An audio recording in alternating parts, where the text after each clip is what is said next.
नस्ल के बारे में, और देसी विदेशी का पता था कि गाय में भी देसी गाय अलग होती है, विदेशी गाय अलग होती है? पहले पता था क्या? पहचान भी कर सकते थे क्या आप?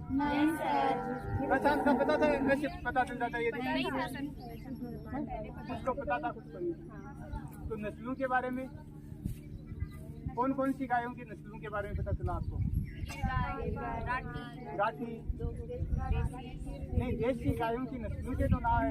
जैसे हम देसी गाय भारतीय तो है सारे, भारतीय में नहीं कि हरियाणवी व्यक्ति होता है, उसकी कद काठी बोली अलग होती है ना, पंजाबी की अलग होती है, देख कर बता सकते हैं ना, गुजराती की अलग होती है, राजस्थानी की अलग होती है, बंगाली की अलग होती है, मराठा होता है, साउथ वाले उनकी अलग होती है।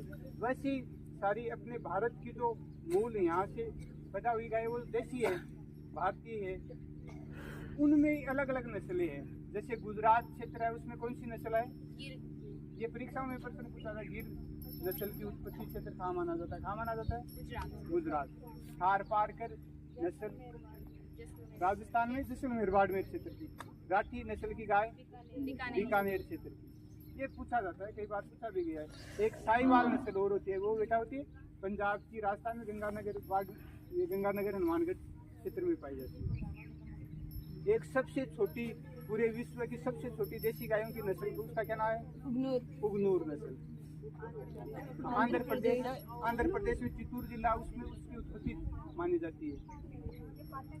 एक्चुअली क्या विश्वविद्यालय जो है गोवंश पे भी एक प्रोग्राम चला रहा है। उस गोवंश के लिए जो है हमको ये करना है कि गायों के बारे में जानकारी बेटा जो लुप्त होते जा रहे, धीरे धीरे कहीं ऐसा ना हो यहाँ से ये भी लुप्त हो जाए। तो इस वजह से यूनिवर्सिटी विश्वविद्यालय जो है चाह रहा है कि बच्चों को पता चले कि गोवंश में, वैसे तो गाँव के बच्चे हैं जानकारी रहती है, लेकिन जो भी सिटी के बच्चे हैं वो नहीं तो जान पाते, आजकल गाय रखते नहीं है, पालन कम होता है। तो उसको बढ़ावा देने के लिए विश्वविद्यालय ने ये प्रोग्राम रखा है और उसकी जानकारी आपको राजेश जी देंगे।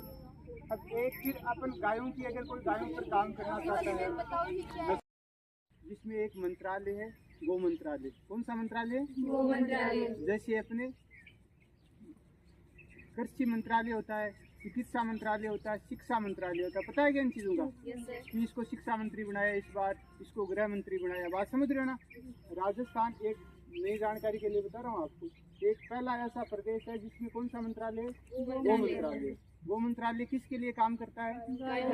गायों के लिए, कि गायों की नस्ल का संवर्धन हो। क्या हो? संवर्धन हो। बीमार निराश्रित गाय है उनकी सेवा हो।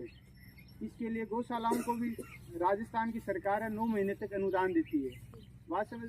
बाकी पूरे देश में अब उत्तर प्रदेश के मुख्यमंत्री है योगी आदित्यनाथ, लेकिन वहाँ पर भी गौ मंत्रालय नहीं है अभी तक। कितनी बड़ी बात है ये?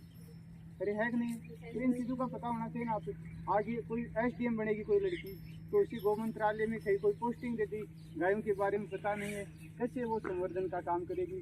करोड़ों रुपए बजट है उस मंत्रालय का, समझ रहे? अब यहाँ से कुछ चीज़ें सीखोगे, या आप घर पे भी रखते हो, आपको पता होना चाहिए ना भाई, ये गाय है, इसकी अच्छी बछड़ी आएगी तभी आपका फायदा होगा, तभी होगा ना।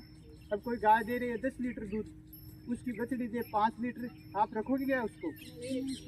अगर कोई गाय दे रहे 10 लीटर और उसकी बछड़ी दे दे 15 लीटर, उसका फायदा हुआ तो नहीं होगा आपको? ऐसे ही संवर्धन होता है। जैसे एक भारत सरकार एक पुरस्कार भी देती है हर साल, गोपाल रत्न अवार्ड के नाम से। पिछली बार एक हरियाणा की महिला को मिला था, रेणु सागवान को। इस बार अपने यहाँ मलदा टूटी है फतेहपुर के उदयपुर आटी में, वो थारपारकर नस्ल के संवर्धन पर काम कर रहे हैं।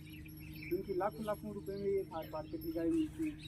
इस बार एक, जैसे अपने पूरे देश का ही अपने गंगानगर में एक सूरतगढ़ जगह है, सूरतगढ़ में केंद्र सरकार द्वारा संचालित है थारपारकर नस्ल, बताए थे ना आपको, देसी गायों की। हाँ, उसका उत्पत्ति जैसलमेर। उसका एक संवर्धन केंद्र है कि उसकी उन गायों का अच्छी बछड़ी आए, अच्छे बछड़े हो, जिससे वो उनकी नस्ल विलुप्त होती हुई बच जाए और लोग इसको घर पे रखें। तो वहाँ पे कुछ गाय हर साल नीलाम करते हैं। क्या करते हैं? हर साल नीलामी जैसी गाड़ियों की करते हैं ना, ये नीलामी करते हैं। ये सबसे अच्छी चीज़ों की नीलामी करते हैं, या कुछ अच्छी से क्वालिटी कमज़ोर होती है उनकी करते हैं? कमज़ोर। तो वो गाय वही नीलाम करते हैं जिनके या तो कोई एक क्षण खराब हो गया या कुछ बीमार रहती है या ग्रोथ नहीं रहता, दूध कम देते, उन गायों को क्या करते हैं वो रखा नीलाम करते हैं। इस बार नीलामी हुई थी, लगभग अक्टूबर नवंबर में होती है उनकी हर साल। 66 बछड़े गायों की नीलामी हुई थी, तो उसमें सबसे महंगी गाय बिकी थी इस समय। आपके अनुमान से लगभग बताओ, ज़्यादा से ज़्यादा इसे फांस कर बताओ कि लगभग इतने लाख की बिकी होगी ये गाय, बताओ। लाख की, कोई 1000 की, कितने की बिकी होगी बताओ, कोई भी लड़की बता दो अपने हिसाब से, आपका कितना सोच जाती है उस हिसाब से बताओ। 7 लाख रुपए। पिछले साल 9,25,000 की बिकी थी, तो 9,25,000 कोई किसान के घर आ जाए, कितना बड़ा फायदा होगा। इन चीज़ों में अगर आप सारे गांव के रहने वाले हैं, ज़्यादातर वो भी गाय रखते हैं, इन चीज़ों पर काम करते हैं, अगर इन पे अच्छे से काम मन लगा कर करें तो उनके घर पे भी अच्छी इनकम हो सकती है कि नहीं हो सकती है। अब यहाँ 2,500 रुपये लीटर जा सकता है घी, अगर आप अच्छे से काम करोगे आपके घर नहीं जा सकता क्या? नहीं जा सकता भाई, मजाक की बात नहीं, मैंने देखा है, मैं खुद भी 2,500 देता हूँ, मजाक से देख रहा हूँ। चलो